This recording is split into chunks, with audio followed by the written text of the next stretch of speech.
ஜல்லிக்கட்டுக்கு போராடி நியாயத்தை வாங்கி கொடுத்தோமோ வாயில்லாத ஜீவன்களுக்கு, அதே போல் நம்ம ஊர் பிள்ளைங்களுக்காக போராடி இந்த நீட்டை ஒழிச்சே ஆகணும். கண்டிப்பாக இது ஒழிச்சே ஆகணும். இப்போ டெல்லியில் ஃபேர் நீட்டு நடந்தது. தமிழ்நாட்டில் நீட்டே தேவையில்லைன்னு நம்ம நண்பர்கள் அண்ணன்கள்லாம் போராடிட்டு இருக்காங்க.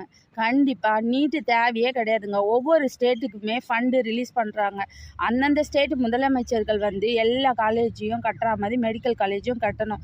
இப்போ ஒரு இடத்துல கம்மியாக இருக்குது, ஒரு இடத்துல அதிகமாக இருக்குதுன்னா, கம்மியாக இருக்கிறவங்க அதிகமாக இருக்கிற இடத்துல வரதான் செய்வாங்க. 37 மெடிக்கல் காலேஜ் இருக்குது தமிழ்நாட்டில் கவர்மெண்ட்டுக்கு.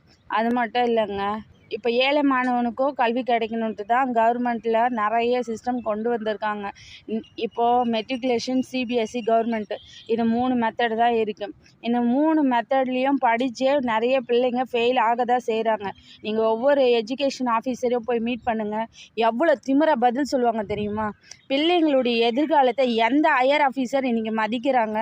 பணத்துக்கு தான் எல்லா வேலை செய்கிறாங்க.